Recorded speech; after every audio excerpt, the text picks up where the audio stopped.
Welcome to the Chronicles of Rome, Episode 15, The Pyrrhic War, Rome Meets the Hellenistic World. By the dawn of the 280s BCE, the Italian peninsula simmered with tension.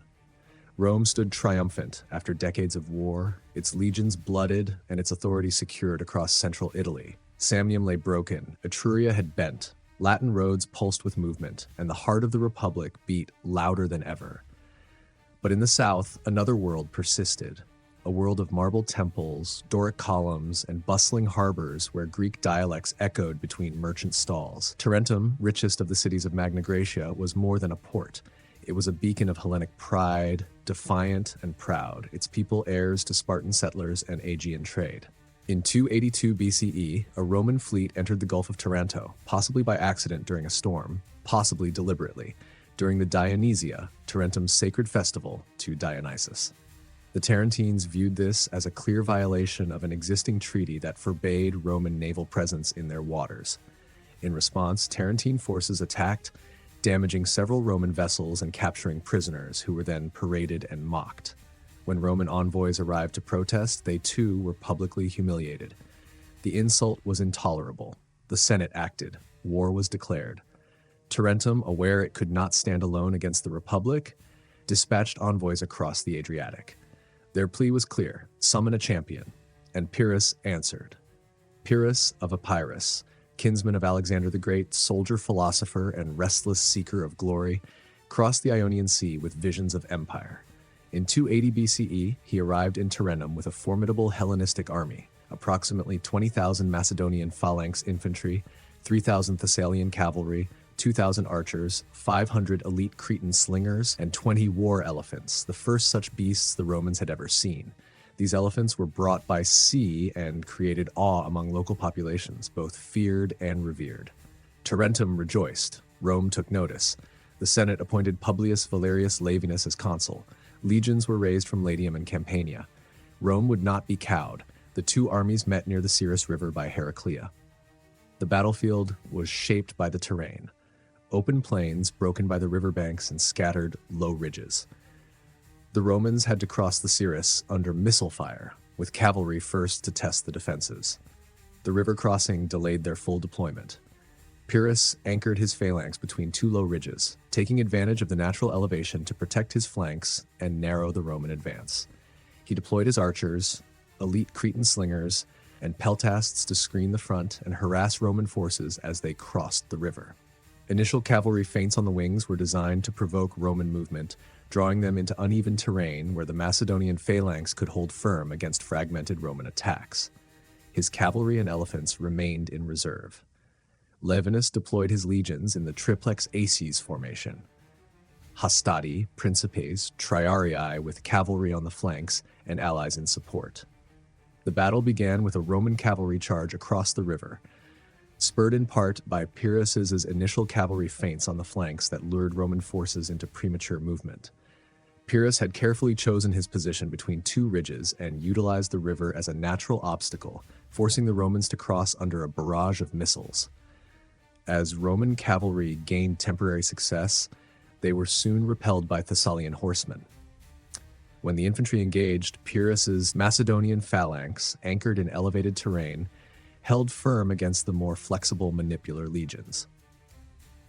Rome's ability to rotate lines was initially effective in breaking through lighter units, but the dense and deep phalanx formations resisted the Roman pressure with discipline and cohesion. When Roman strength threatened to break through, Pyrrhus unleashed his elephants. The beasts thundered forward, trumpeting and flinging soldiers with their tusks. The Roman cavalry panicked. Horses, unaccustomed to the smell and sound, bolted. The infantry faltered.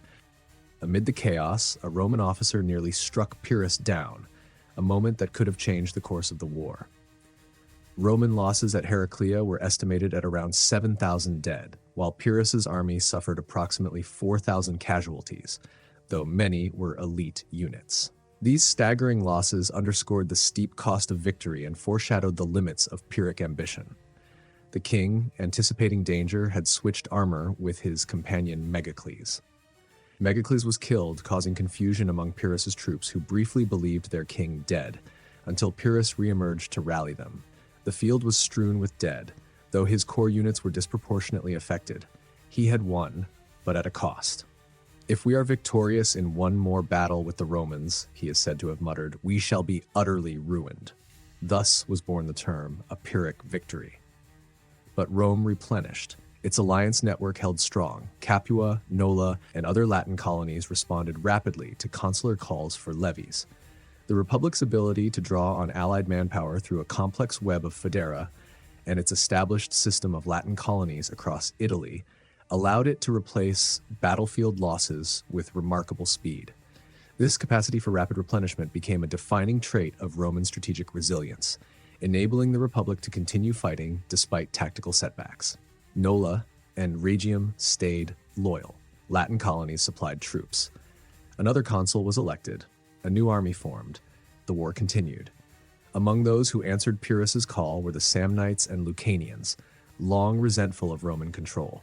They joined Pyrrhus's campaign, contributing troops and regional support. Yet despite their defiance, they failed to destabilize the broader Roman alliance system, which remained largely intact through a network of loyal colonies and treaties. In 279 BCE, the two sides clashed again at Asculum. This time, Rome had prepared. Engineers constructed anti-elephant wagons, armored carts fitted with scythe blades, spikes, and fire-bearing grapnels. Velites were stationed nearby, tasked with targeting elephants and mahouts using javelins and flaming projectiles. These wagons were engineered with layered wooden armor, spiked barriers, scythe-like blades attached to their wheels, and fire-bearing grapnels suspended on chains, designed to gore and terrify the charging elephants. Positioned between the manipular lines and cavalry, the wagons operated as both deterrent and barricade, creating channels that disrupted the momentum of Pyrrhus's war beasts before they could strike the Roman infantry. The first day of battle ended in stalemate. Terrain, wooded and uneven, disrupted the phalanx. Elephants struggled. That night, Pyrrhus repositioned to flatter ground, improving phalanx cohesion and elephant deployment. On the second day, battle resumed. The wagons initially disrupted the elephants, inflicting chaos, but Pyrrhus's skirmishers and light infantry, including elite Cretan slingers and peltasts, neutralized the threat. Eventually, the elephants breached the Roman line while the phalanx pressed forward.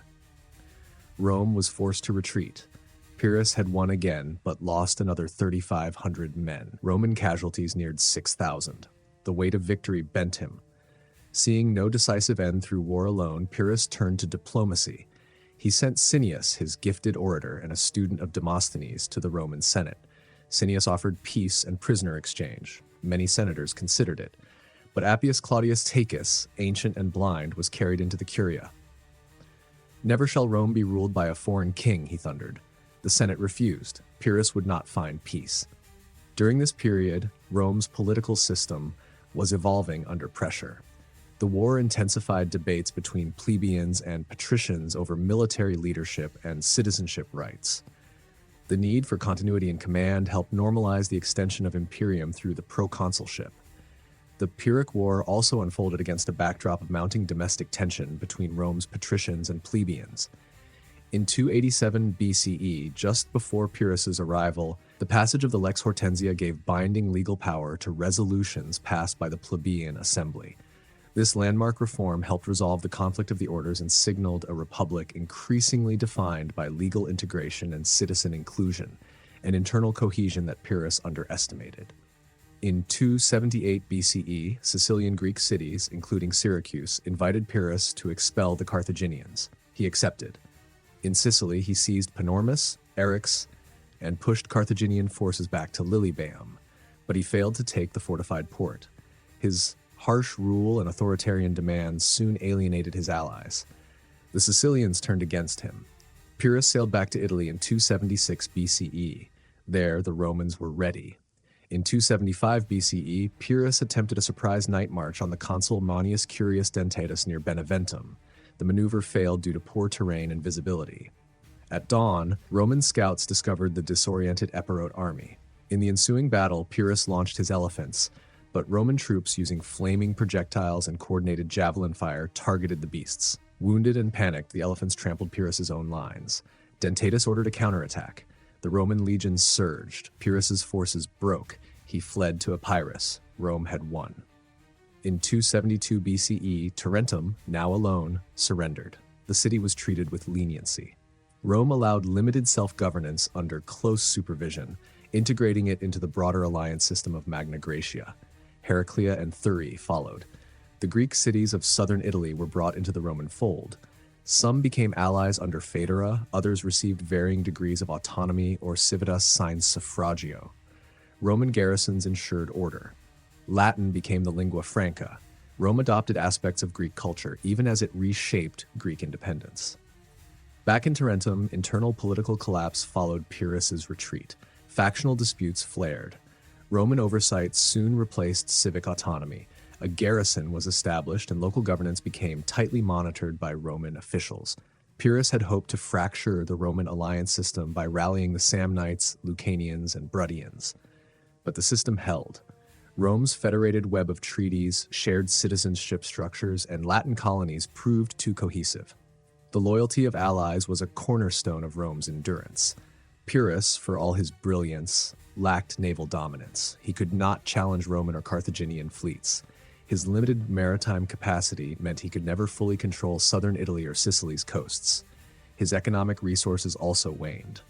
Pyrrhus minted silver and bronze coins in Tarentum and Syracuse, often bearing his portrait adorned with a diadem or helmet in the style of Alexander the Great, to project legitimacy and continuity with Hellenistic kingship. The reverse sides frequently featured deities like Athena, symbolizing wisdom, Nike, symbolizing victory, or images of war elephants, his most iconic battlefield asset. These coins not only functioned as currency to pay his troops and secure provisions, but also as visual propaganda, reinforcing his authority and grand ambition to establish a Hellenistic realm in the Western Mediterranean. But war taxes and seizures alienated his supporters, while his army's reliance on plunder strained diplomacy.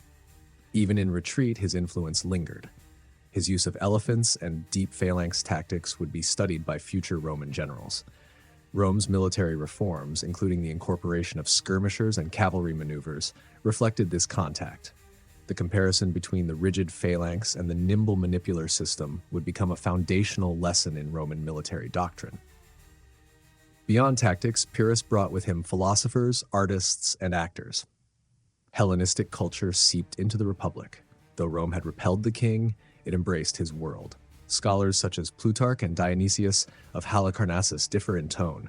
Some romanticize Pyrrhus, others emphasize Roman resolve.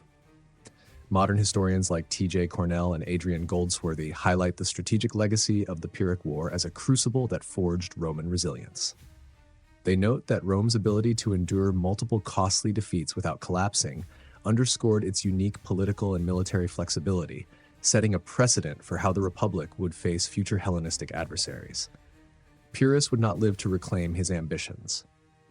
In 272 BCE, the same year Tarentum fell to Rome, he died during a street battle in Argos, struck down not by a general's sword, but by a rooftop tile hurled by an old woman.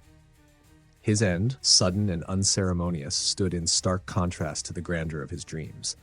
And even after Pyrrhus's departure, his silver coins circulated, his battles were remembered, but his vision of empire faded, because Rome had absorbed his victories and endured.